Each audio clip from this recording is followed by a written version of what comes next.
In our last video, we talked about the first type of rest, which is physical rest. And in today's video, we will move on to the second type of rest, which is mental rest. In our time together, we will take 4 steps to explore this topic. In the first step, I will give you a rest test to see how restful or unrestful you are in this area. And in the second step, I will share with you some insights and researches in this area. And in the third step, I will share with you 5 very practical tips to help you get more mental vitality. In the last step, I will give you 3 reflection questions for you to ponder on in your own time. Okay, let's dive into today's topic. This is Grace, a counselor and life coach. Now let's take the mental rest test. Check the box if the statements apply to you. You feel as if you cannot keep up mentally with your to-do list. You experience irritation or frustration when thinking about your day. You avoid some activities because you fear you will make an error or mess it up. You feel drowsy or as if you are in a mental fog during the day. You snap at your family and coworkers about insignificant things. You spend most of your day on tasks you find overwhelming. Okay, I wonder how many checks do you got from the test. If you have 3 or more, that means you're already suffering a lack of rest in this area. But even if you just get 1 or 2 checks, that's not good enough. That means you are at increased risk of suffering the lack of this rest. Now let's move on to the second step. I will share with you some insights and researches on mental rest. The first question, what is mental rest? Mental rest is the stop of the constant streams of thoughts and obtaining a sense of stillness. So that's constant stream of thoughts. Sometimes we call it mental background noise. As if you have some music playing at your background while you're working or while you're reading or eating. Actually, within our brain, there is some background noise, not necessarily beautiful music, right? So there is some noise in our brain constantly and automatically playing. The next question would be, what are those mental background noises? So basically, they can be divided into 3 groups. It's about the past, the present, and the future. Yeah, so the past is about the regret and unforgiveness we hold in our thoughts. For example, like thinking the same thoughts over and over again, as if we are stuck in an endless loop. Or revisit our past and rewrite the script with what we wish we had done or said. So these all belong to the past. And the present, it means that we are not very content with our present moment. Sometimes we can be self-criticizing, or we can be very critical against other people. And there is another form of being discontent with our present moment. That's escapism. Escapism, that means we escape from our present. We are fantasizing another time or place instead of staying in the current moment. So that's about the present. About future is fear and anxiety. In the past few years, with this global crisis, we are very familiar with what fear and anxiety could do in our life. Right? We constantly fearful about what ifs. And also sometimes we are very anxious about the uncertainty.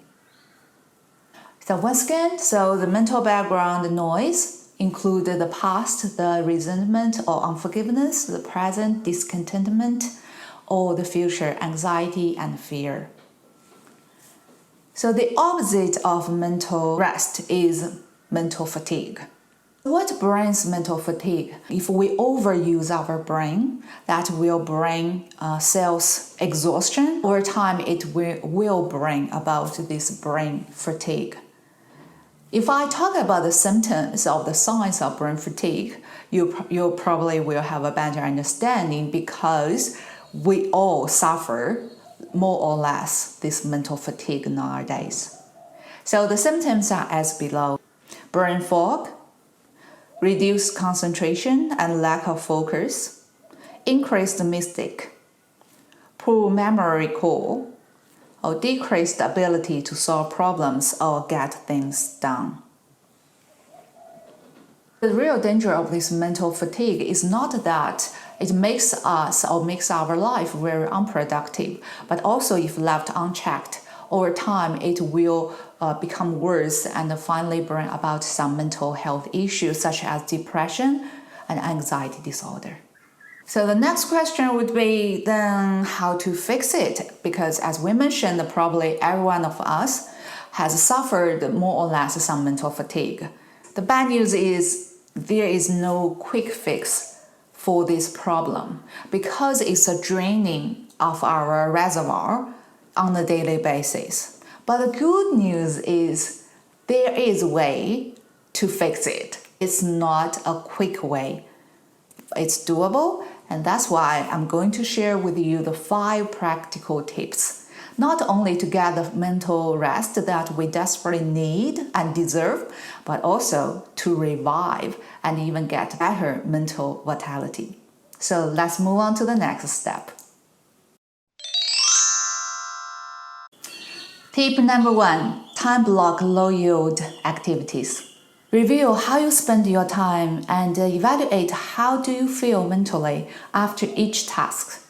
Then examine all these tasks that fail to give you positive gains and determine their positions in your life.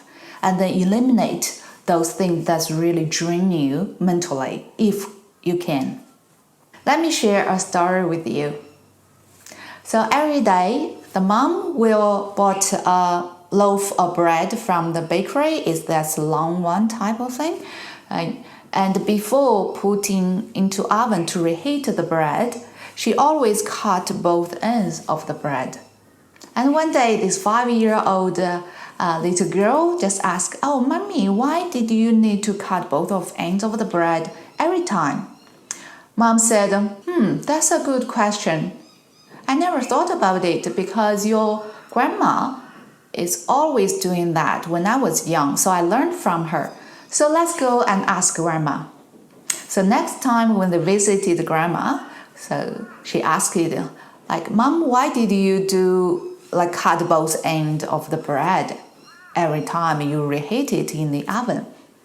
So the grandma said, "You remember when you were young, we have a very little oven that cannot fit into this long bread. So I have to cut both ends of it in order to fit the bread into the oven to reheat it." So the question is that it's still necessary for this mom to cut both ends of the bread before she put into that big modern oven to reheat the bread? And so the answer obviously no, not necessarily. Yeah.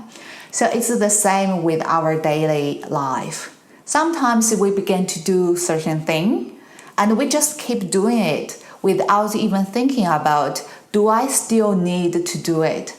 And it's to reevaluate his position of the thing, whether they still hold value or it's just a draining of our energy and a waste of our time, like cutting the bread that's no longer needed to be cut.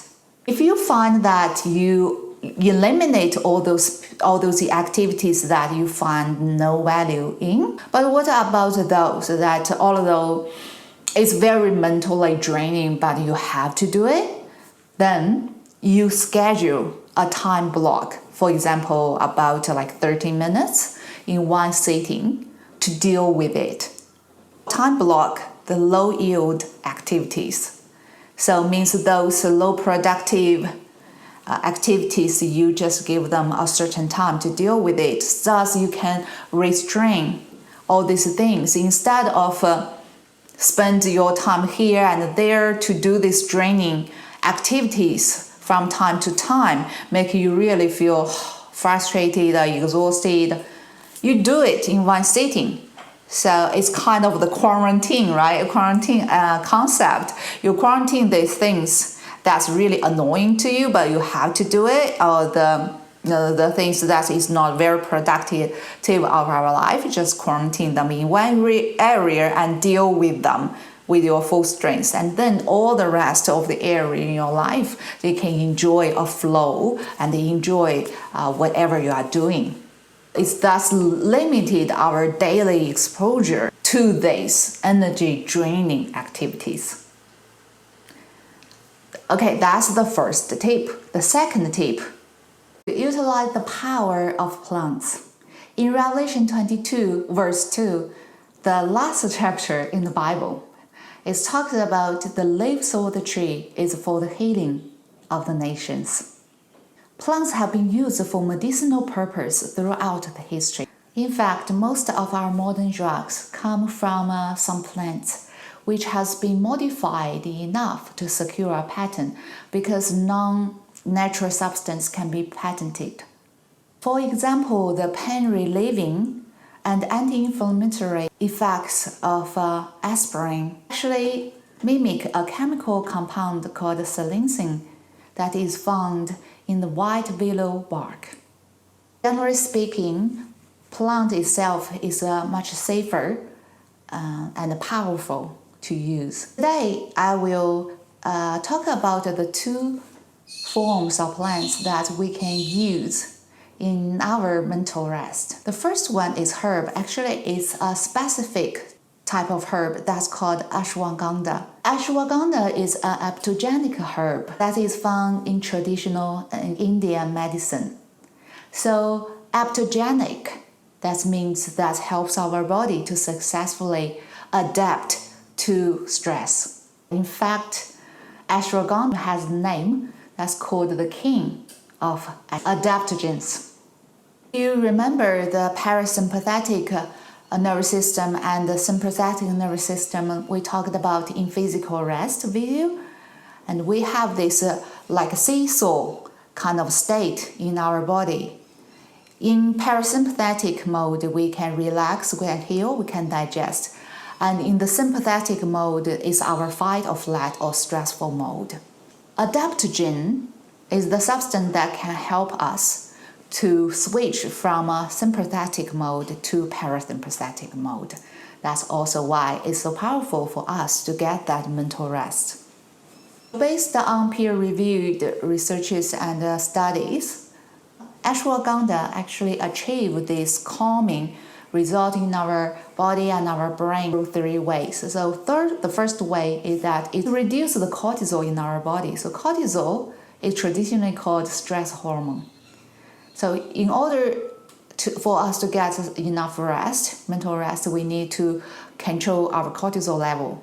So ashwagandha can do that. That's the anti-anxiety and antidepressant property of this herb. And the second way ashwagandha can help us because it acts on GABA.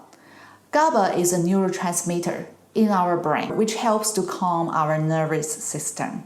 And ashwagandha is one of the few substances that can cross the blood-brain barrier. The blood-brain barrier is this highly selective and semi-permeable barrier that surrounds most of our blood vessels in our brain that only allow certain extremely small size molecules to come in and access the brain cells. Ashwagandha had that ability to cross that blood-brain barrier and acts on GABA, the neurotransmitter, to help calm our mind. The third way that ashwagandha can help us is through its antioxidant properties. So it can protect our brain and reduce the tension in our nervous system. According to Dr. Joker, we can see the clinical results between ashwagandha and chronic stress. Basically, in every aspect of stress, ashwagandha can help to reduce either its physical symptoms anxiety and insomnia, social dysfunction, and severe depression. Yeah, with ashwagandha, why I recommend this particular herb is actually come from a very personal story of me. One of my good friends, she was raped by one of her acquaintances. So that's really traumatic for her for quite a long time. She suffered tremendous pain, especially in the areas where she has been attacked. And basically nothing can reduce the stress until she tried ashwagandha. And for the first time over years, she got that relief, that pain. So you can see that a lot of our physical pain actually has a psychological component in it. So her pain is not 100% biological, but a lot of from that anxiety and that stress and that trauma in her mind. So ashwagandha can really do, like I said, across blood-brain barrier to act on the GABA to reduce our cortisol level and using its antioxidant properties to calm ourselves, not only our body, but also our mind. Nowadays, whenever I'm under quite stressful situation, I will always take this supplement. I use it as a tea to drink it. But I don't use it for long-term use, even though herb, like I said, generally speaking, are very safe. But it's still not food in a sense. I just use them as I need them. And that's even make them more powerful, this intermittent using. And if you are more interested in learning about the ashwagandha, I found out a video, a brain doctor reviewed ashwagandha and found more this clinical evidence, the researches that have been done on ashwagandha, how powerful it can help reduce anxiety, improve our mental cognitive ability, and improve sleep even. So I will put the link in the description box. If you are interested in learning more about this, you can check by yourself. Second form of plant that we can use is essential oil. I know I mentioned a little bit in the physical rest video about how some essential oils like tea tree or eucalyptus have that antifungal, antibacterial, antivirus properties that we can use. And also the citrus essential oil can really lift up our soul, lift up our spirit to help us access the more peace and joy. Yeah. For mental rest, essential oil also play a very important role. Why is that? So like I mentioned in ashwagandha just that. So you have this idea how it is important for the substance that we use to cross the blood-brain barrier, which is very selective, right? So most of the conventional drugs fail to cross this barrier because there are basically two elements you have, or two conditions you have to meet to be able to cross this barrier. So one is that you have to be small enough. The molecules of the substance have to be small enough. And the second one is ideally fat soluble. So let's break it down. Small size. Essential oil molecules are extremely small. One drop of essential oil have 40 quintillion molecules in it. So 40 quintillion means 4 with 19 zeros after it. So that explains why if you enter into a room, for example, I just open a bottle of essential oil, and even if at the other end of the room you just came in, you can smell it.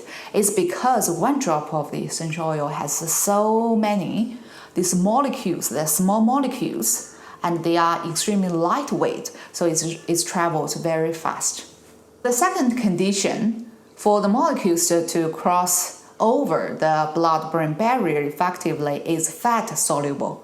Why that? Because 60% of our brain is fat, according to the principle like attracting like.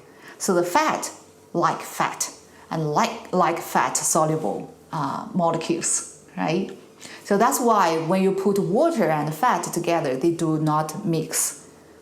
And that's also why, if you know a little bit about essential oil, most of the time we put essential oil in a carrier oil because essential oil is fat soluble. This fat soluble property of essential oil is really helpful to improve our brain function because the fat in our brain would just grab it and utilize it. There are so many different essential oils that can be targeted in different areas. So today we are focusing on mental health. So I'll give you some examples that can help in this area. Thyme and oregano, they have been found to be able to increase the permeability of our cell membranes to allow more nutrients to come in and, listen to this, at the same time moves the toxins out. So that's another beauty of this plant. It works with our body. It's kind of have that intelligence, right, to know what should come into our body and what should come out. So that's thyme and oregano. Another example is that a research found out a chemical compound in lavender oil that is called linalool actually can act on our GABA area and helps calm down our nervous system. So you probably GABA is ring a bell in you, right? Because we just mentioned in ashwagandha part, ashwagandha can act on GABA, that's neurotransmitter, can helps us calm down our nervous system. So lavender, the essential oil, has the similar effects, can work on our GABA to reduce the stress level and activate the calming effects of GABA, this neurotransmitter. You may ask then how I should use it. There are many ways that we can use essential oils, but for brain function, the most effective way is through smell. Olfactory cells in our nasal cavity is actually the only part of our brain that's exposed to the environment. So that gives us an advantage that if we can access this, actually we have a highway that can get directly into the brain. So if you remember the video on physical rest, when I talked about I was unknowingly exposed to mold toxicity, because I sleeping under that leaking roof which has this mold. I breathed in this mold toxicity.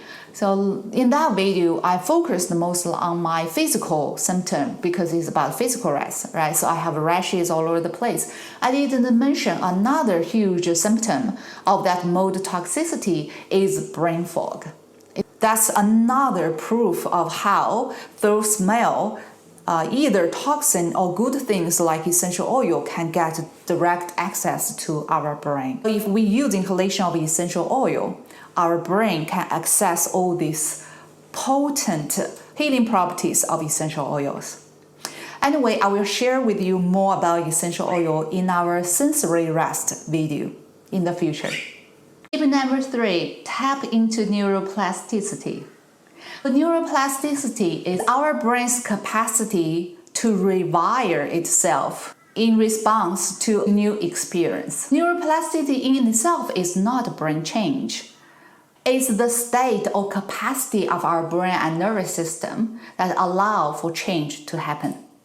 Our goal is to leverage this capacity and intentionally direct it to achieve certain changes and goals. Before the age of 25, our neuroplasticity is at its peak. Although since we were born, it's kind of declined like this. So after the age of 25, our neuroplasticity become not that flexible. So it's not easy for us to learn after age of 25. And actually, it's required a particular set of protocol or processes for us to learn and to access this neuroplasticity after the age of 25. But before that, we can just easily learn new skills, new things. We act as a sponge. We just absorb things as we pass through life. So that's why, especially children, before the age of 7, and they can quickly learn a lot of things just by putting them into that environment.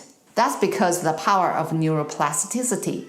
A lot of things happening in their brain at that time.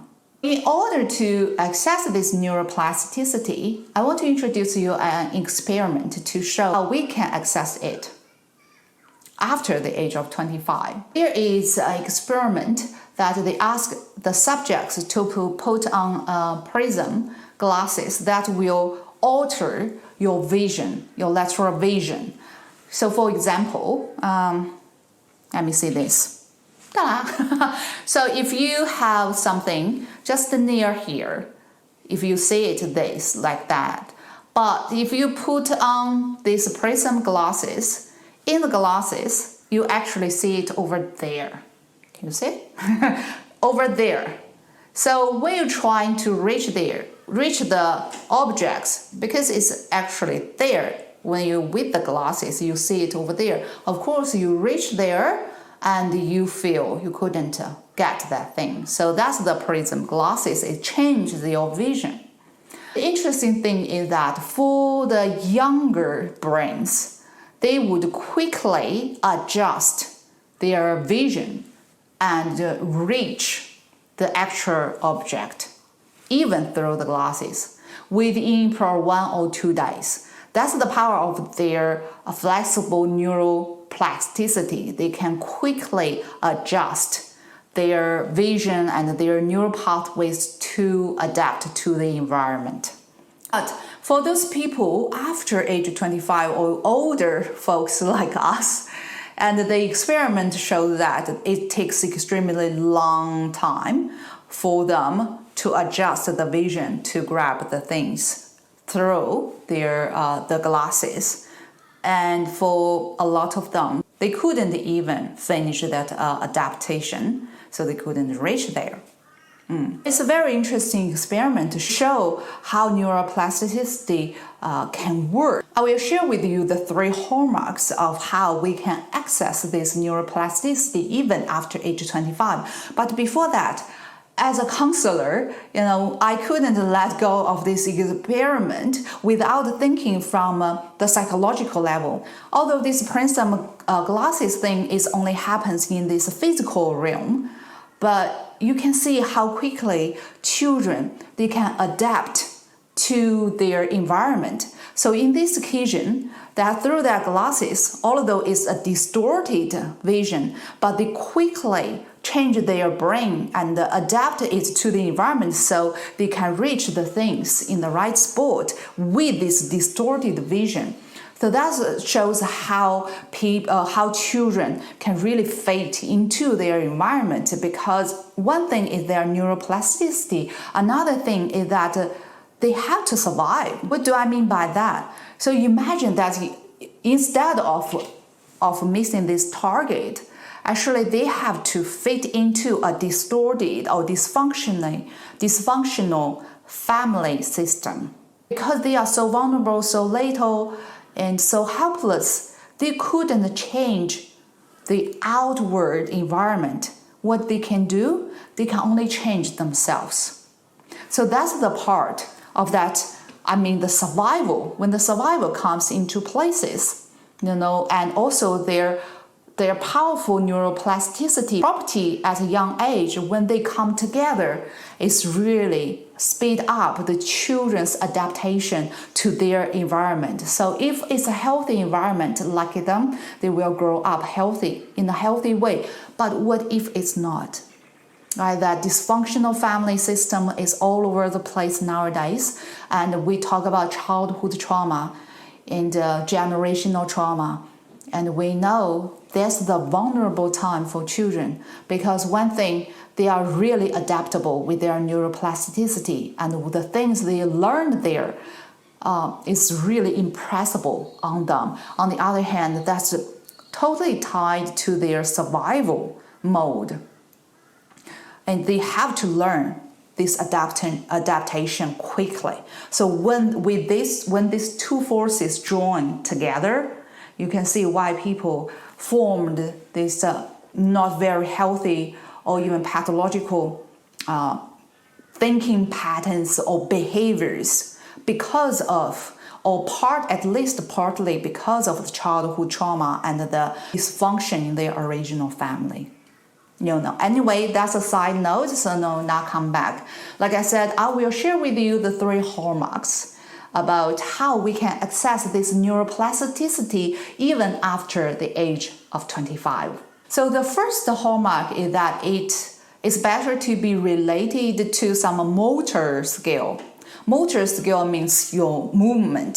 So like you learn a new sport, you learn a musical instrument, you're doing something, right? So that's the activity, one hallmark of the activities that can access neuroplasticity, motor skill related. The second hallmark is that it involves incremental learning. And also there are 3 elements under this hallmark. The first element of incremental learning is frustration. So many of us, when we decide to learn a new skill, we just full of energy and enthusiasm until we start encountering the frustration that comes inevitably when we trying to learn some new things. Then we decide, forget about it, I'm just not good at it, and we stop. But these frustrating moments are actually precisely the beginning point of us accessing neuroplasticity. That's the biggest secret not many people know. Back to the prism glasses experiment. So why is so quick for the children to learn to adjust this vision, to match this distorted vision through the glasses? Actually, the way to access their neuroplasticity is through making mistakes. That's the signal to the brain to tell, wait for a minute, there's something wrong. We need to try new things, right? But the first signal is that is something wrong, right? There is something wrong. So think about it. If everything just goes smoothly, why does our brain need to even pay attention to it, right? Because adaptation is energetically very expensive to us. Our brain depends on these habitual patterns wherever possible. So they don't have to think every time if we are going to eat, okay, what should I do first, and put the fork or whatsoever. So it's just become a habit. So our brain is in a sense quite lazy. If it doesn't have to change, it will stick to the pattern. So what will signal the brain that we need to change is when the pattern doesn't work, right? So that comes back to that when something is not going to work, when we make mistakes. So through that vision through that glasses, we saw the things here, but when we reach out, it didn't happen there. So we try until we finally get it. So that's the try, that process is very frustrating because the trial and error until you finally reach the goal. But that's the secret of accessing neuroplasticity. That means you making mistakes. Of course, the other side of making mistakes, emotionally speaking, is feeling frustrated. But that frustration actually gives us a feedback loop that triggers the release of 2 very important neurochemicals in our brain to signal that we need to change. So the first neurochemicals is called epinephrine. Epinephrine is basically the same chemical compound with adrenaline. It just happens in the brain. When this chemical compound happens in the brain, it's called epinephrine. And when it happens in the body, it's called adrenaline. So of course, it's a kind of increase the stress, but at the same time, it's kick us into this alertness state for us to feel like, oh, there's something that I need to pay attention. I couldn't be on this autopilot mode anymore. That's the first neurochemical. The second powerful neurochemical that will be released is called acetylcholine. Acetylcholine can increase our ability to focus. That is very fundamental for any new skills to be learned that need to focus on the task that you need to do. So acetylcholine is the neurochemicals that release in our brain that can help us to focus, to recognize the gap between what we are doing now and the end result we want to achieve. So the main takeaway of this frustration is that embrace the frustration of making mistakes and lean into this discomfort and recognize them for what they are. It's actually our brain trying to access our neuroplasticity in order to build new neural pathways for us to learn this new skill. But of course, there is only so much frustration we can handle in one time, right? So that leads to the second element under this hallmark of incremental learning, and that's called short bouts. That means keep it short and sweet. Each training session, probably around 7 or 13 minutes. Or if you need it, really make it ridiculously small. Making it small makes it easier for you to stick to it, even in the moments that you just feel like every cell in your body wants you to give up. So keep it small and then build from there. The third element in this hallmark of incremental learning is repetition. So perform a maximum number that you can fit in of repetitions in this short learning bout, which I mentioned probably range from 7 to 13 minutes. When we continually to repeat a certain behavior or habit, a biological process that called myelination starts working. Myelin is a layer of fatty tissues that surround our neurons, acting like insulator that will allow the cells to fire faster. We get better at skill when we have a thicker layer of myelin around the particular neurons and the new neural pathways, making the pathways fire more effortlessly and more effectively.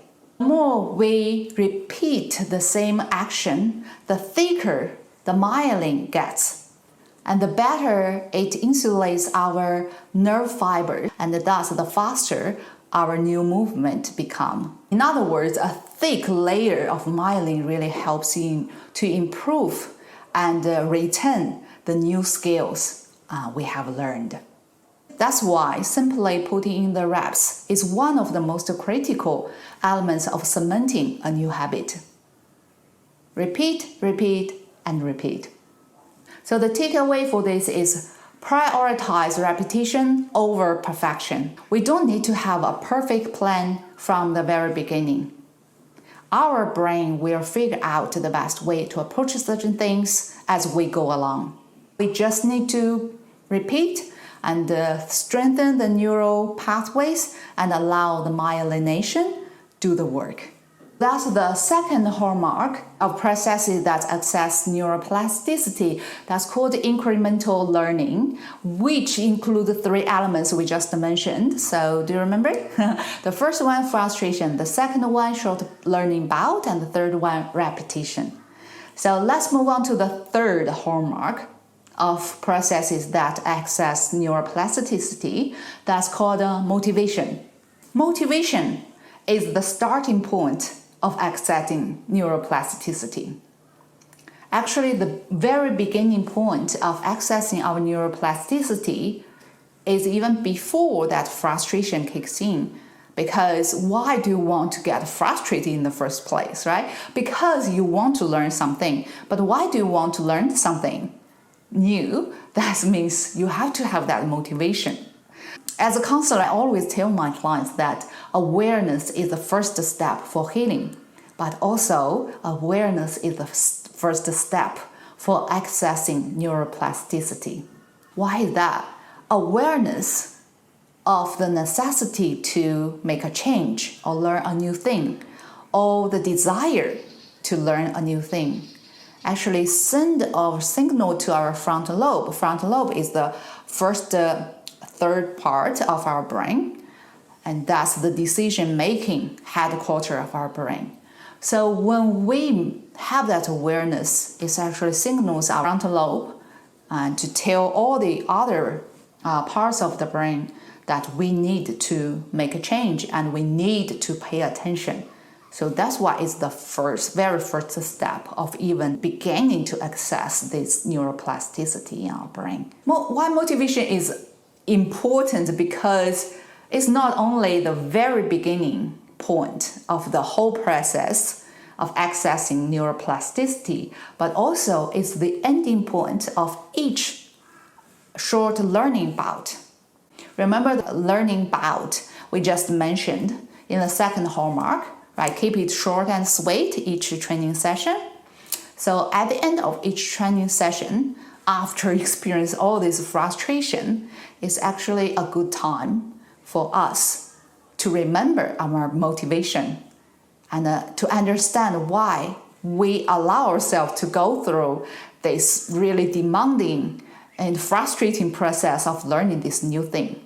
So it's not only a right thing to do, but it also have its biological or neurochemical effects. Because when we reminded ourselves why we went through this hard learning bout to master this new skill, it also release another very important neurochemicals in our brain, which is called dopamine.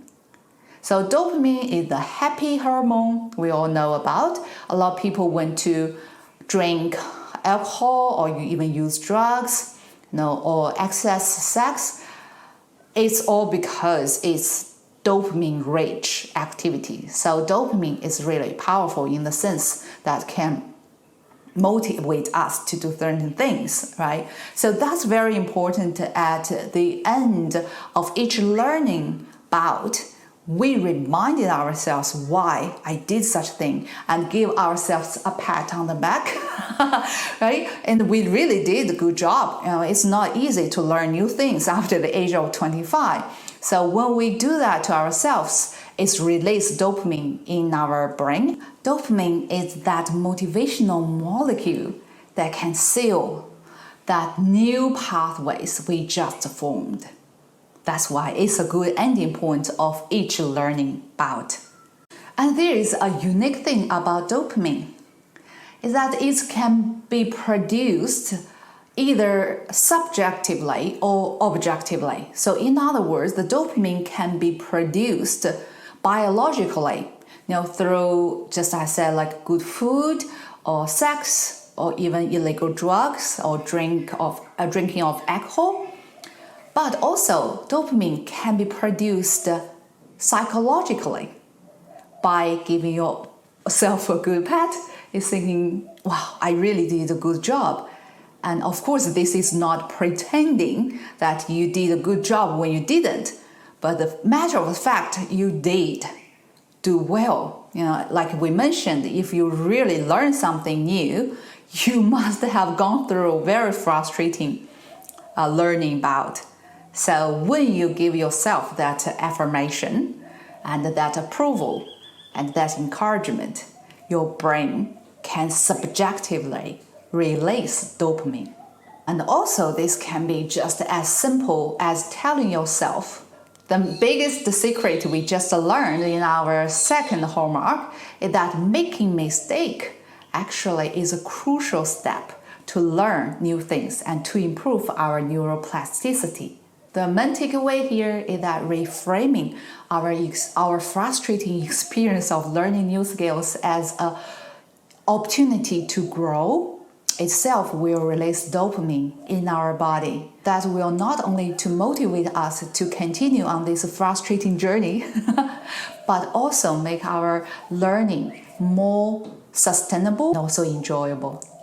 There is another element about motivation. I call it the superpower of motivation. So going back to that prism glasses experiment we talked about at the beginning of this neuroplasticity part of the video. Later, they did even a more powerful experiment to add on to the original experiment. If you remember, we talked about the old folks that after the age of 25, it's very hard for them to adjust with their lives to adjust their vision to reach to that target, right? It's the older dogs cannot learn new tricks, right? Kind of that thing. And even they can learn, it takes extremely long time, if at all, if they can learn at all. But another thing is that kind of put a condition on this impairment that if you do not learn this skill quick enough, you will be hungry. Instead of put a leaf in front of you trying to adjust your vision, they put food in front of you and you haven't eaten for days and you are so hungry. In that case, under that circumstances, the experiment found out even the older folks can quickly access the neuroplasticity. So I call this phenomenon is if you are desperate enough. Right? If we are desperate enough, we can access our neuroplasticity with this full strength even after the age of 25. And that's why I call it the superpower of motivation. Knowing this is find a meaningful cause for you, why you want to do certain thing, and how desperate you are can directly influence how fast and how well you can learn this new skill and maintain it. Also improve your overall neuroplasticity. We just went through the 3 hallmarks of the processes you can go through in order to access the neuroplasticity even after the age of 25. So let's cover this again because I know it's kind of a complicated, many new concepts are thrown into this session. So let's recover it again. So the first hallmark is motor skill. It's better to learn a new skill and involve certain movement. The second hallmark is that it's better to be incremental learning. Under that, there are 3 elements. The first one, frustration. The second one, short learning bout. The third one, repetition. And the third hallmark is motivation. So motivation is not only the very starting point of accessing neuroplasticity, but also it's better the ending point of each learning bout. On top of that, motivation can be our superpower to access full strength neuroplasticity. Okay, so now I want to share my personal story about how I access this neuroplasticity in my own life. About 8 years ago, I left China and went to Canada to have my master program. And at that time, I jumped from a very stressful life and work situation directly into another, if not even more, like stressful situation of moving to a totally new country. And I of course, I learned English when I was in China, but we didn't speak English there. So the language challenge over there, and not to mention the master program, it's hard enough even for the local people, and not to mention me as a foreigner, right? And also the cultural shock and the lifestyle changing, the food, all these things. It's put extreme burden of stress on my system. But at that time, I didn't know the things which I know now. So I keep pushing myself. And remember that parasympathetic and sympathetic mode, I am stuck in that sympathetic fight or flight and stressful mode for too long. And finally, after 1.5 years of struggling in this extremely stressful situation, my whole body just broke down. I was extremely exhausted, but I couldn't easily get to sleep. And when I finally got to sleep, I will woke up in the middle of the night after only 2 or 3 hours of sleep. I was too tensed up to even go to sleep. And I couldn't digest on my food. When I eat my food, I can feel it's like a stone just sit in my stomach and couldn't digest. And the rashes all come on my face as I began to lose my hair. The mental fatigue, constantly living in this fog, that I couldn't even hold a normal conversation. If we are talking with each other, I can only see your lips moving, but nothing you said made sense to me. It just didn't come in at all. So my whole life went to the lowest point. The body shut down, the mental was collapsed. I had to withdraw from that master program. It's a 2-year program, and after 1.5 years, I just couldn't push myself anymore because there is nothing left in my reservoir. That's why I'm so passionate about the topics that I'm sharing with you now about the rest, especially mental rest. Of course, there are other types of rest which are very important too. But mental rest, I think that's the most traumatic thing for me, because since young, I'm always identified as a smart child that can really diligently learn things and master new things. Academic ability basically become part of my identity. So when I lose that cognitive ability, my whole world collapsed. And after that, I left Canada and went to US, and I volunteered in different health retreat because I was determined to gain my health back in the most natural way. Because I know my body shutting down or break down is not because of lack of medication. It's probably a combination of a lot of things. But in one word, I think it's I didn't know how to live in a balanced and healthy way. So I need to learn that. And I wish I knew all the things I have learned along these 8 years. Although it's tremendously painful and tragic for me to recover from this total breaking down or shutdown or meltdown, whatever you want to name it. But as it's said in the Bible, Psalms 119 verse 71, it is good for me that I have been afflicted, that I might learn thy statutes. Like I mentioned, the downfall of my health happened because of the lack of knowledge of the law of keeping us healthy. So because of my wrong choices of lifestyle, I go through these afflictions these 8 years. I learned the hard way. But the good thing is that, as we mentioned before, knowledge applied is power indeed. Now we learn the knowledge, and when we try to apply it to our life, there is redemption, there is hope. Like I said, 8 years ago, my whole body broke down. I gave myself 3 years to recover physically, and then the next step, I want to access that neuroplasticity to rebuild my mental capacity. I left America too and came to Australia. And I was enrolled into a master program here. Also, at the same time, I began to learn to play harp. Why learning to play harp plays such an essential role in my recovery or in my healing journey? Let's go through again the 3 hallmarks of processes that can access our neuroplasticity. So the first one is motor skill, right? It's related to movement. So learning to play a musical instrument definitely is related to motor skill, so check. And the second hallmark is the incremental learning, right? It's frustration, it's short learning bout, and also it's repetition.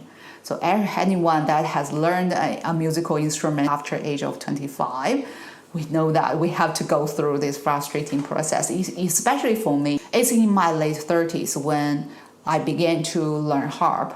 In a not normal, healthy 30s, I was a totally breaking down 30s, so my brain didn't work very well at that time. So you can imagine that frustration if normal people would feel probably from 0 to 10, 10 is extremely frustrating. Probably normal people will feel like 5 or 6 or even 7, but for me it's 9, if not 9 and 10. Right? It's that frustrating because my brain was quite damaged at that time. So the stress, all the lifestyle, the diet, deprivation of sleep, all the things coming together. My brain must have been a mess at that time. You can imagine the frustration of trying to access that neuroplasticity. So I keep it very short.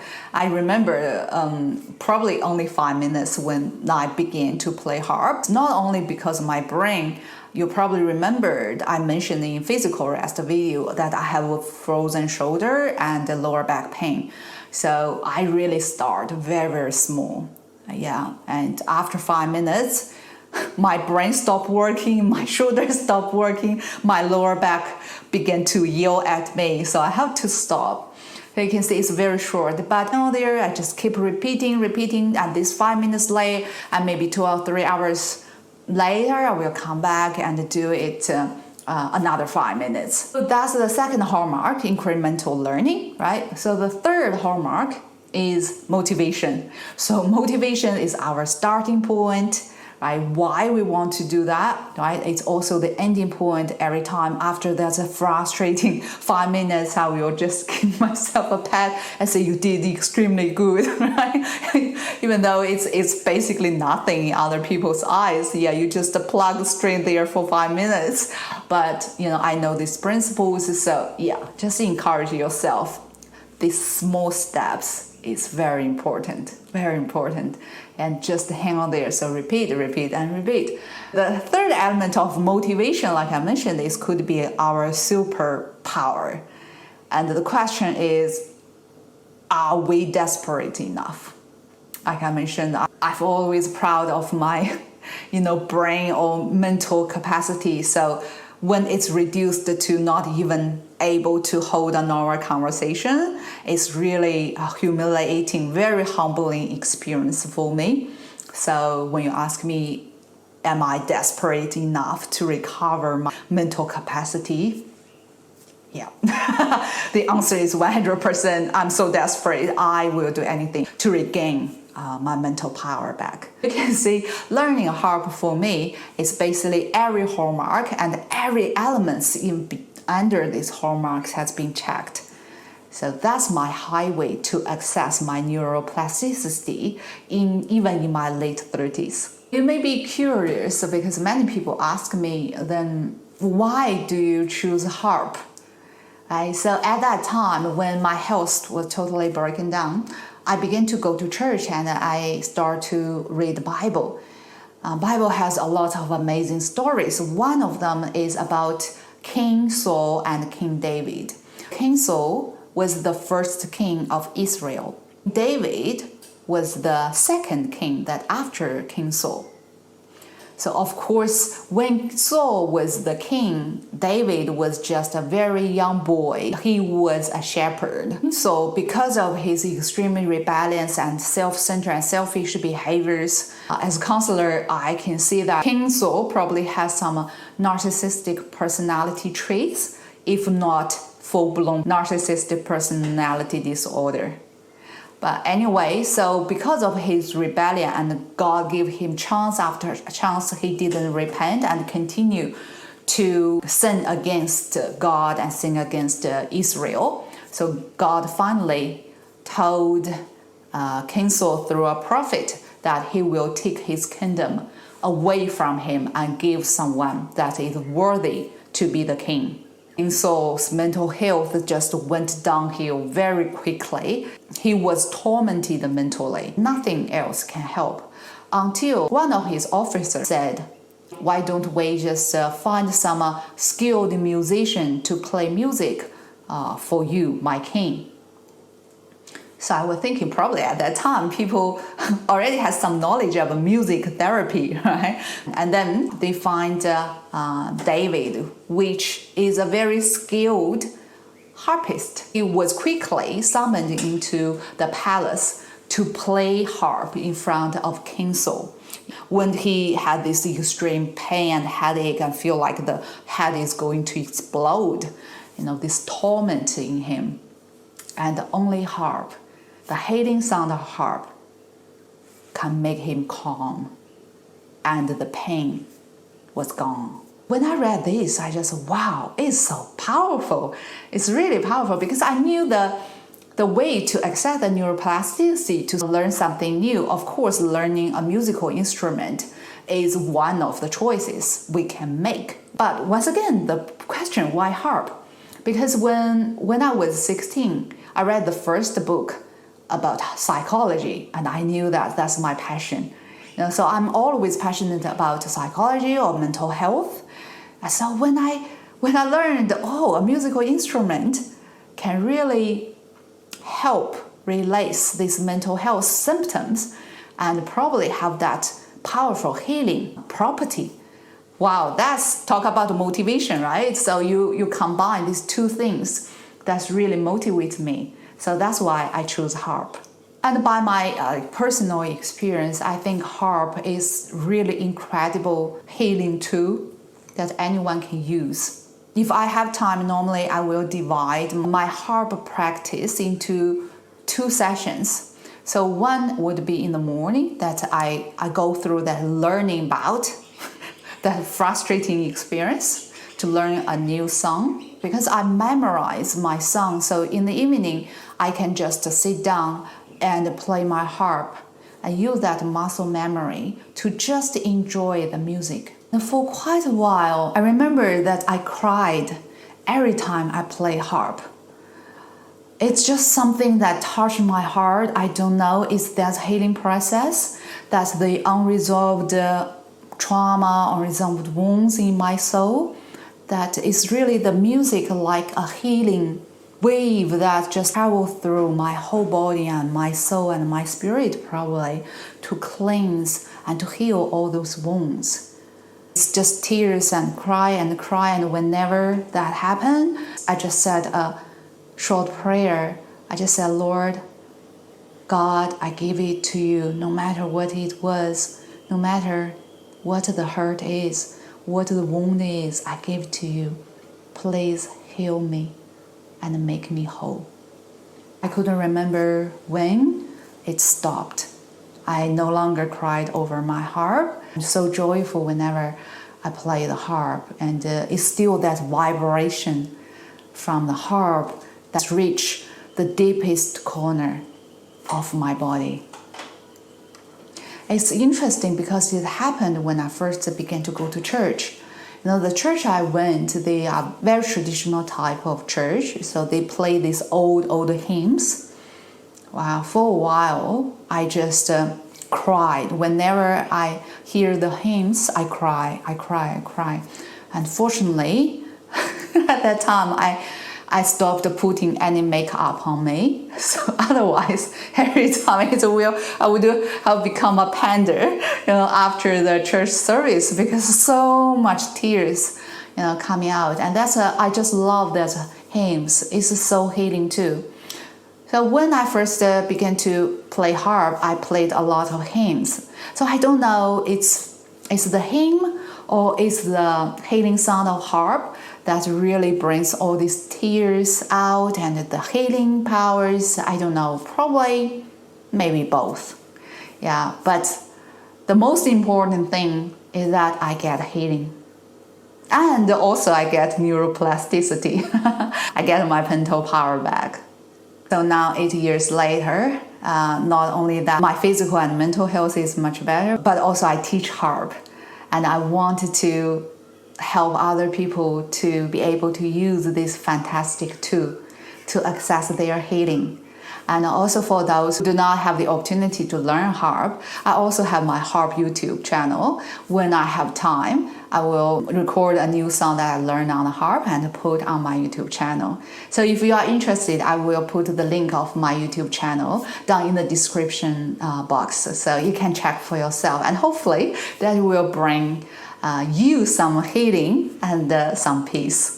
Talking about the learning a new skill and learning even more specifically learning a new musical instrument and how it can improve our brain, I found out another video on this musician, and he happened to be very interested in neuroplasticity too. So he put together a video about the 10 benefits of learning to play piano. So obviously he's a pianist, but I think that the principles or the lessons he taught in his video apply to any musical instrument. If you want to learn more about these 10 benefits of learning a new instrument, I will put that link down in the description box below too, so you can access that. Hopefully that will motivate you to learn something new for yourself, so we can all access this neuroplasticity and get our mental vitality back. This is a long tape. We covered quite some ground. It's about accessing neuroplasticity. It's a bottom-up strategy, which means we use behavior to change our brain. Actually, there is another way that get better mental health result is through the top-down method. Is use our brain, or more specifically use our mind, to change our behaviors to access more peace and rest. Okay, that will lead us to the tip number 4. Use the ABC of cognitive behavior therapy. Cognitive behavior therapy, which is called CBT. Some of you might be familiar with this name.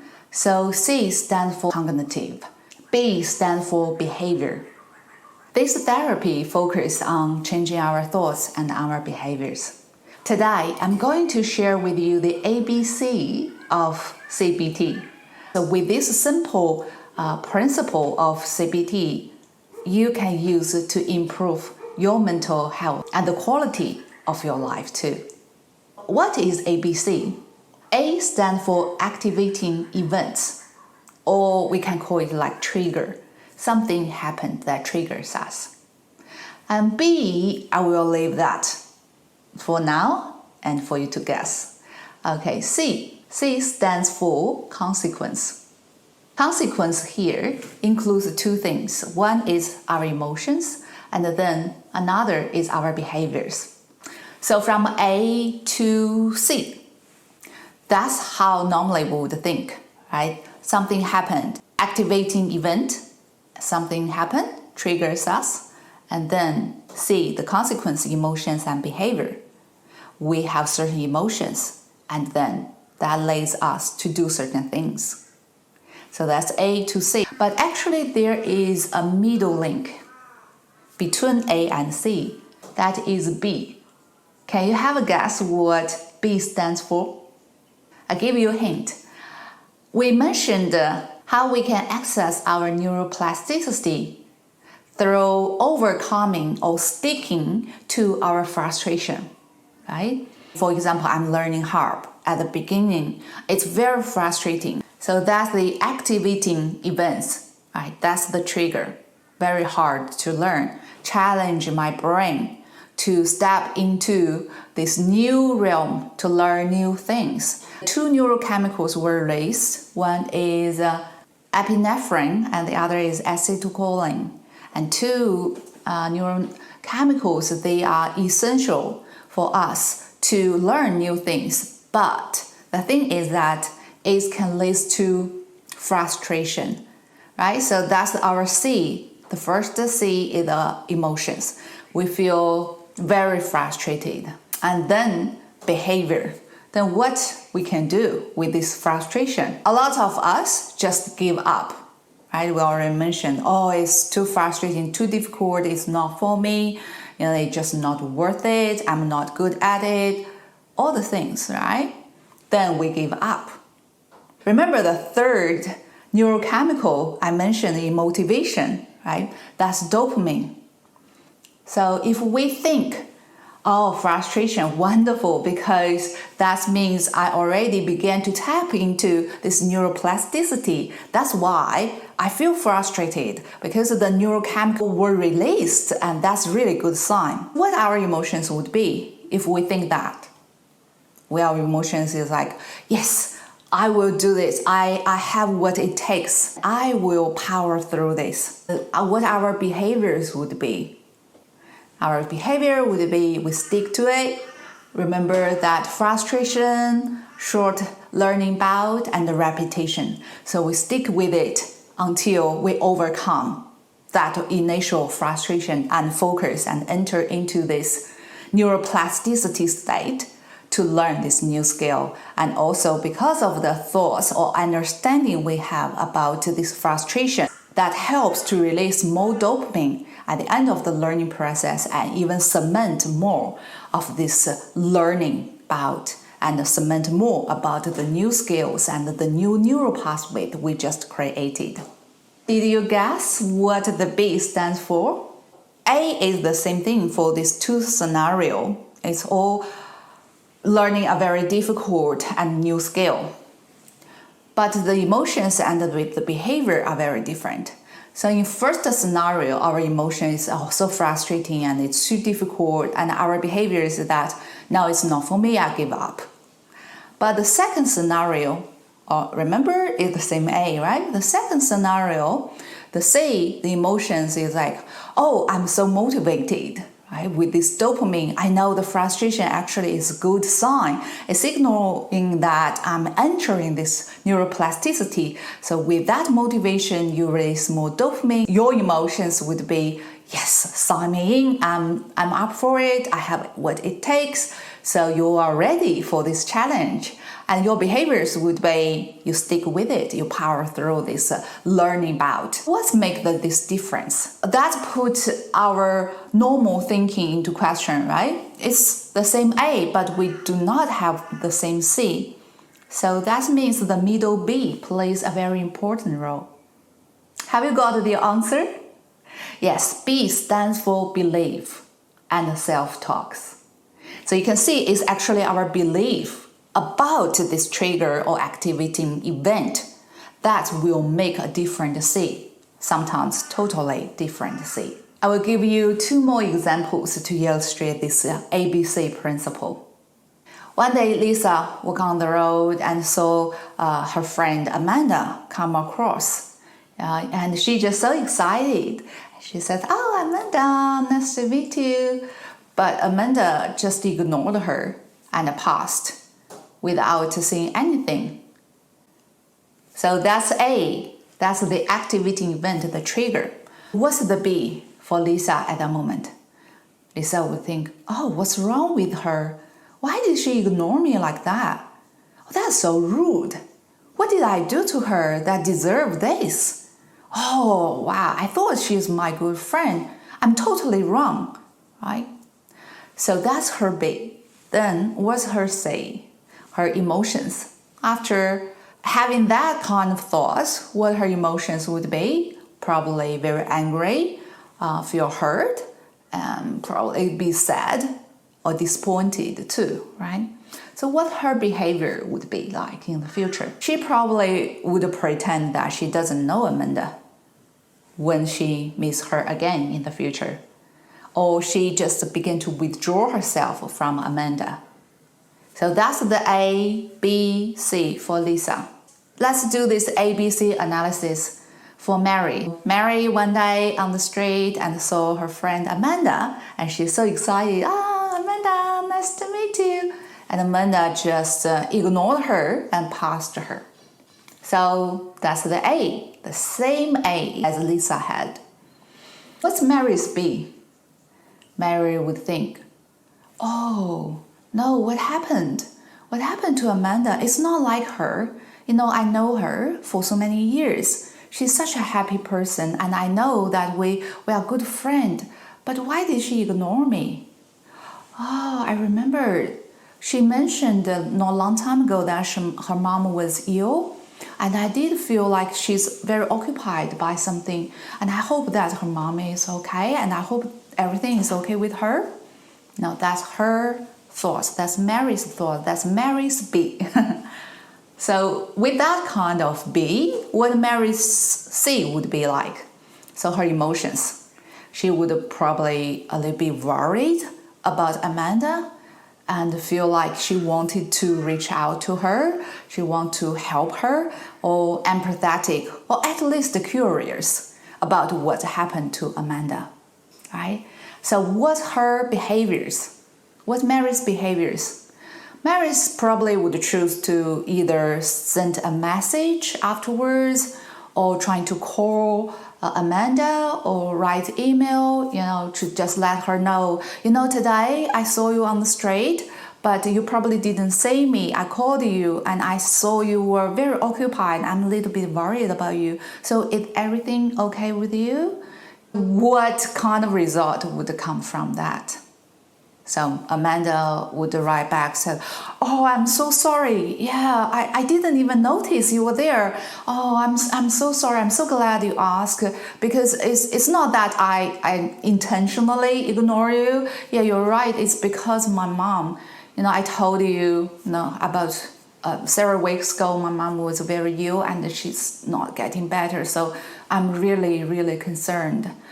So that probably made me sound a little bit out of my mind. I'm so sorry. I'm so sorry." You can see it's the same A for Lisa and same A for Mary, but totally different C. But that C doesn't only stop with their own behavior.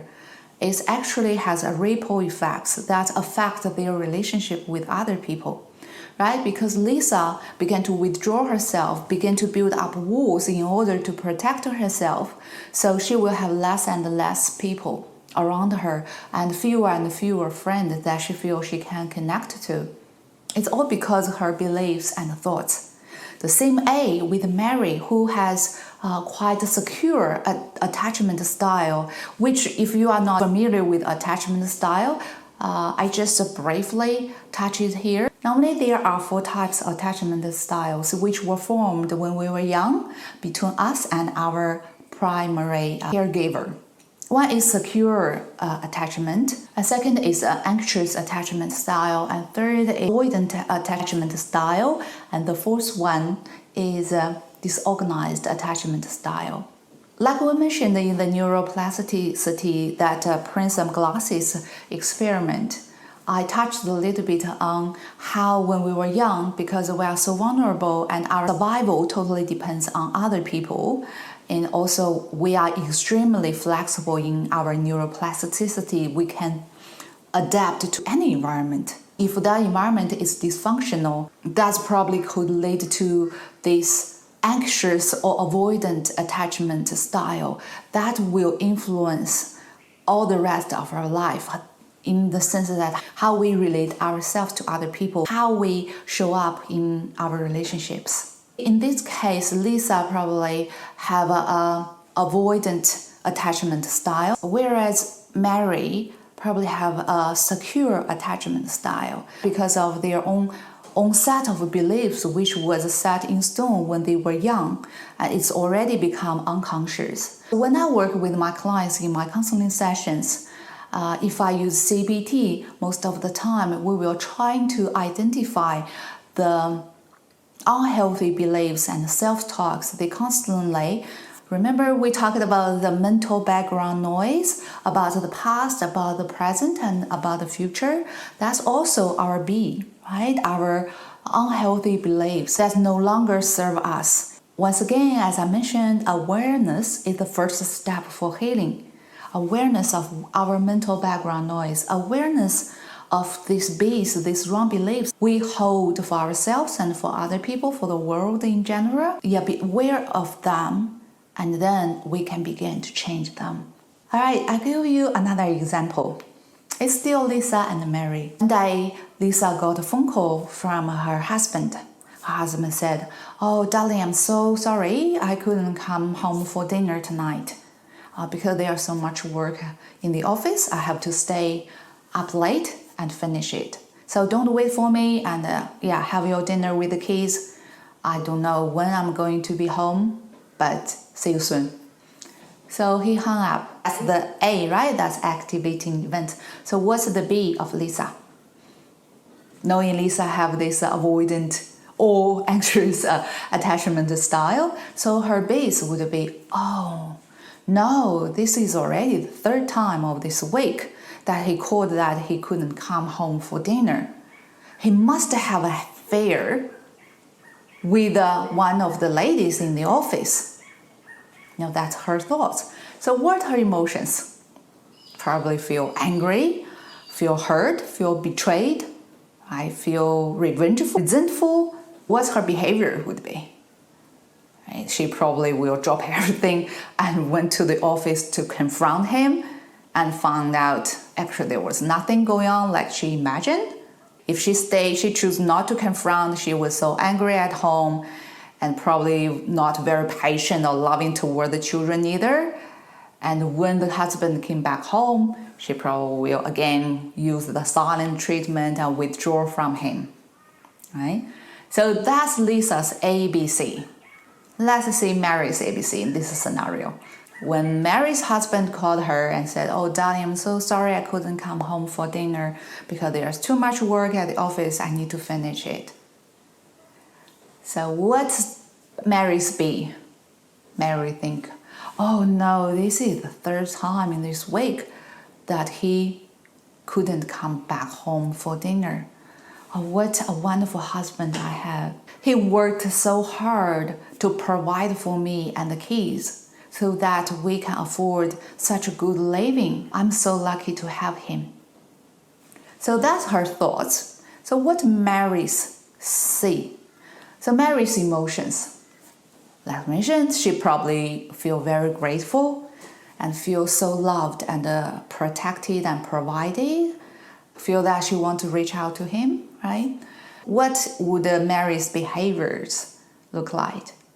Instead of rushing to the office to confront her husband, she probably will prepare the meals that he likes most. And if possible, she might take that meal to go to the office to give him a surprise, right? To just show him how much she appreciates his hard work.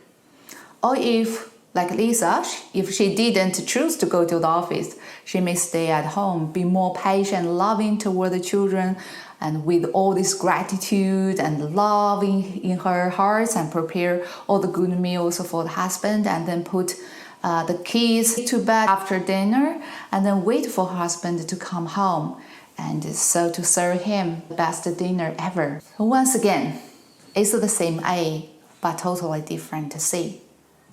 So you can see it's the B in the middle that plays the most important role in deciding our consequence, our emotions, and our behaviors.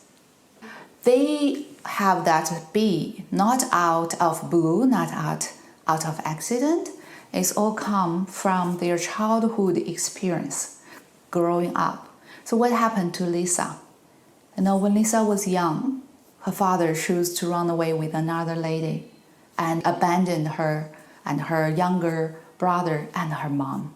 So they grow up in a very harsh environment, totally being rejected mentality.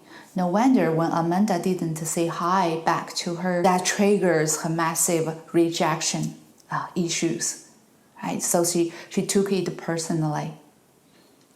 And also when the husband didn't come home, again, it triggers her rejection and abandonment that has never been healed in her. So she right away jumped into conclusion that her husband would just be like her dad and would abandon her and her kids. On the other hand, what happened to Mary?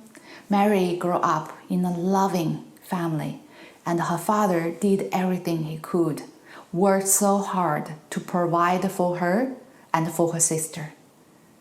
So she grew up with this secure attachment style. Right? She trusts in people, but also be careful. No, there is a catch here. Although we grow up in secure attachment, the Bible talked about be innocent as a dove, but be wise as a serpent, because we are not living in a perfect world. So we need to have that discernment, which I will touch more upon in the video of social rest. With these examples, you can see how powerful B can influence C, right? So that's really a good news, because before we just think that something happened, A happened, then boom, we have this emotion and we have this behavior, we have totally no control over this. But the matter of the fact, through these examples, you can already see we have power over our emotions and over our behaviors. But with power comes responsibility and accountability. So, in other words, we can no longer say, you made me do this, you made me feel this way. Because we know the same A not necessarily will lead to the same C. It all depends on our B. In John 8:32, Jesus told us, "You shall know the truth, and the truth shall make you free." So actually, it's really good news. If we can hack our being and to go deeper to see where this big come from, to heal our childhood trauma, and then we will replace them with the healthy beliefs, which also is called truth. And then we will be free. Free from what? Free from being victim, free from being helpless, free from what others' behavior toward us, and free from what happens to us. What a precious gift to be free from all these burdens, to have the power back. We are no longer that helpless infants that have to live under other people's mercy. So have that power back, the power of self-control. All right, that's our fourth tip, which is use the ABC of CBT. So you can see the third tip and the fourth tip are quite interesting, interrelated with each other. The third tip, when we tap into the neuroplasticity, that means we use the behavior to change the brain. And the tip 4, we use our brain, or more specifically, we use our thoughts or our mind to change our behaviors, right? Use B to change C. So you can see our brain, our thoughts, our mind, and our behaviors, they are in this loop kind of in relationship with each other. So our mind over our behavior, and our behavior can change our mind. It's a constant loop. It can be a vicious cycle, or if you make it into healthy one, it enhances our healthy life in this cycle too. It all depends on our choice. Okay, now let's move on to the fifth tip, taking the 3 types of mental recharging. In Isaiah 30:15, it says, "In returning and rest shall you be saved. In quietness and in confidence shall be your strength." We see that there is a connection between rest and strength. Now let me introduce you 3 types of mental recharging activities, or mental rest activities, that can give you more mental strength. The first type is called micro rest. Remember, in neuroplasticity, we talk about the 3 hallmarks of processes that can access our neuroplasticity, right? The incremental learning. So under that hallmark, we talked about keep it short and sweet, a short learning bout. Probably keep it short and frustrating, right? So that one, during the 7 to 30 minutes of learning bout, and we can insert these micro rest intervals in between. What does that do to our brain? Studies have shown that if we are trying to learn something new, if we pause every so often for about 10 seconds in between and do nothing during these 10 seconds of pause, the neurons in our hippocampus and cortex, the areas of our brain that involves with memory and learning, actually they will engage the same neural activities that occur while we are really doing the repetitions.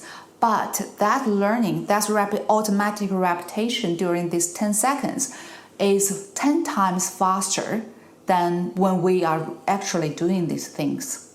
Which means during these 10 seconds of pause of doing nothing, actually you have finished 10 times more repetitions in your brain in building these new neural pathways. What a good deal, right? The takeaway is try to introduce this micro rest, 10 seconds of pause during your learning bout.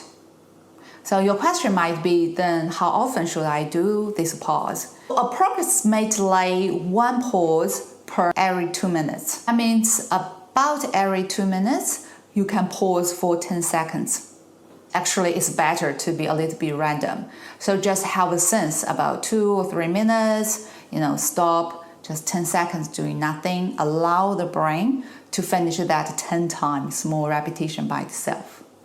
Okay, so that's the first type of mental rest, that's the micro rest. The second type is non-sleep deep rest, also called NSDR. Two studies published in the last 2 years shown that a shallow nap or NSDR can enhance the speed and the depth of our learning. What does that mean to us? Actually, it's a very easy practice to incorporate into our learning bout. Within 1 hour of completing a learning bout, that's 7 or 30 minutes of frustration, right? We can have a little nap. That doesn't mean you have to go to sleep. It just means close your eyes and totally rest. That will help your brain to solidify the things we just learned. Your brain would cement all these new neural pathways in a way that's way much powerful than if you just continue to do other things without this kind of rest. The third type of mental recharging is, no surprise, sleep. So you can see these 3 different types. The rest in each type goes longer and deeper. The first one is 10 seconds of micro rest. The second one is about 20 minutes of non-sleep deep rest. And the last one is sleep. As you all know, sleep is so important, not only to help our body to detox, to clean up all the rubbish and the toxin that we accumulated during the day and refresh us, but also everything good that happens during the day, for example, learning the new skills. The real rewiring of our brain and of the new neural pathways is all happen either in, like I said, the non-sleep depressed phase or more in this sleep. So sleep is very important. And if you remember, I shared about my bedtime routine in the video on physical rest. If you are interested, go back to check that video again. Get your sleep in order. The upward movement of life will start from there. Let me repeat myself again. During that learning bout, frustration happens and we have this epinephrine, acetylcholine, and dopamine, all these neurochemicals happening, and the repetition came in and we did this hard work. But it's only a trigger or stimuli for the new neural pathways to be built. So the actual rewiring of our brain happens during non-sleep deep rest and more in our sleep. So that's so important. We already did so much hard work when we learn these things. Actually, the most important part of the whole process is get that non-sleep deep rest. More importantly, get good sleep to solidify all these new neural pathways that you have spent so much time and energy on trying to build. Like I mentioned, I already shared with you some good bedtime routines that can help us to get good sleep. Also today, I will share you another technique that can improve our sleep. A technique called gratitude story. Leave 5 minutes for yourself before going to bed. Think about the day you just spent and find one thing that happened during the day that you can make into a story that you can tell other people. To begin with, just focus on one thing, and as you continue to practice on a daily basis, the lens of your storytelling probably will be sharpened and you are more capable to find more stories during the day. But start small, maybe one story. Why story? Our brain actually is wired for story. If I ask you what you have remembered from my last video you watched, probably you will remember the stories or the examples I gave you more than just the very dry content or the principle I give to you. That's how our brain was wired, because a story can really help the point to get into our mind and into our heart. Trying to look back to your day through this lens of a storytelling. And I remembered one lady, she has always suffered from low self-esteem and she has been single most of her life. And she has not many friends, so she always feels like no one loves her and she will probably just passed away quietly without anyone noticing her. But after practicing this for 3 months, she totally changed. She just said, oh, wow, actually, I am important. Look at all these things that happen in my life. I'm a person of story. I'm a person that has story that worthy of telling. That really increased her sense of self-worth and self-value and self-esteem. We all have stories in our life. It's just we haven't cultivated this lens of storytelling. That technique helps us to stop and smell the rose. The rose is always there in our life, but because we pass by so quickly every day, and we didn't even notice it there. So we said there's nothing worth living when the rose is just staring at us and waiting for us to smell them and then enjoy the fragrance of your life. So that's the story part. And another element of this technique is gratitude. That's why it's called a gratitude story. So why gratitude? So can you see this glass of water? I'm not sure whether you can see this, right? It's half a glass of water. What would you say about this? Is this glass half empty or half full? That's our perspective, isn't it? You are both right if you say half empty or half full. It depends on our mentality or our mindset. I share with you a story. We just talked about story, right? A father and his 6-year-old son. This father really loved the son and want to have a good relationship with the son because the father himself didn't have a good relationship with his father because his father was very absent when he was young, always out to work and rarely at home. So he's so determined, oh, when I had my son, I would never do that. I will have a good relationship with my son. He was so excited, to have this son and want to forge this relationship. It didn't come true. His son is very oppositional, very rebellious, and didn't like him at all. So they always have this very tense relationship. And he tried everything. He just like, oh, what happened? And one day the son wanted to go to the zoo to see animals. The father, of course, agreed to take him. It's like quality time between father and son. When they got there, everything went well. The son was excited, very happy. But still, when they talk with each other, the son's oppositional temperament show up. They decided to see a kind of show that the trainer have a bird there and the bird can do all kinds of things according to the trainer's instruction. So the trainer give it a signal, then the birds will take the thing up and put it into the trainer's hand and do all kinds of things. So the father was sitting in the audience and just like, wow, that's amazing. I'm sure my son is smarter than the bird.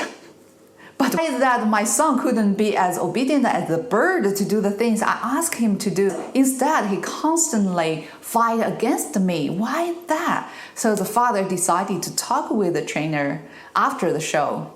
So he said oh, that's amazing what you did with the bird. So how did you train the bird? So the trainer just smiled and said, oh, it's very easy. Every time when the bird did the things I want him to do, I give him some reward. I give him some food, I give him a pet, and I show love to him. I pay attention to the positive things. And then we form this relationship. He really loves me and he wants to please me. Boom, it's just dawned on the father what has been missing in his relationship with his son. Although he wasn't as absent physically as his father, but he was absent emotionally with his son. He was there, but he didn't pay attention to the son's behavior. He didn't forge that good relationship with the son by noticing all the good things he has done and then gave him that reward, gave him that approval, gave him that support or encouragement at the moment that most important to him. It's a cumulative process. Because he didn't put that energy in, so he didn't get anything out of the relationship. He decided to change his mindset. He will focus and pay extra attention to the good things that his son has done and gave him that praise, gave him that approval, gave him that encouragement that he needed. As you might have guessed, their relationship went better and better since then. It's the same principle with us. Once again, like this glass of water, so what did you see? You see what you focus on. If you focus on the empty half of this, you will see half-empty glasses. If you focus on this half full of glasses, they are half full. So it's the same principle. If we focus on things that we are grateful for, and our mentality will become much healthier and healthier. And that in turn will enhance our sense of well-being. And imagine doing that every night before going to bed. That will really give you such advantage to go into a peaceful sleep, knowing that life is good. Although there are plenty of empty spaces, there are plenty of things I'm not happy about, but remember, there's still good stories, good moments, and things I'm grateful during the day. One day at a time, your life will be changed. Or should we say, one story at a time, our life will be changed. Now we have covered the 5 tips of how we can get more mental rest and mental vitality. As we mentioned before, knowledge itself is not power. Knowledge applied is power indeed. So how could we apply this knowledge we just learned? There are actually 2 very important elements. One is called commitment. The other one is called perseverance. Commitment will get us started. Perseverance will see us through. Greatness is not some great things we done once in a while. Greatness is a bunch of small things that we done well each day. And change doesn't happen instantly. That's why we need perseverance, right? As I already told you my story on harp, when I first started, even 5 minutes, I feel like my head is going to explode. And now I can practice 1 hour in one sitting without any issue in only 4 years. And people say nowadays I play harp very frequently, and they think, wow, you must have a great talent, and it's a really beautiful instrument. Yeah, I agree, it's beautiful indeed. But when I first started, as I already told you, even that 5 minutes is so frustrating. Not only because of my physical pain, but also I was rebuilding my mental power from scratch. And no one was witnessing all those struggles. And no one sees my tears when I was playing my harp every night before going to bed. No one sees that how the wounds has been gradually, gently, but steadfastly being healed over time. It doesn't happen instantly. People see the end result, but no one was there to witness the painful, frustrating process. And now you see me happy and energetic in front of the camera. Can you imagine all those nights in the darkness I was crying over my harp? God's healing hand was over my hurts, over my wounds. That was so deep that I didn't even know were there. Until He dried up my tears, no more tears, and joy began to flow, and peace began to come in. But that change doesn't happen instantly. All those nights of tears, no one was there, but you need to persevere, because it will come. Hope is there. In Ephesians 5, verse 16, it talks about redeem the time. Yes, indeed, we can redeem the time. I have wasted a lot of my time before, wasted my energy, wasted my youth, and make my body pay for all the wrong choices I made in my life before.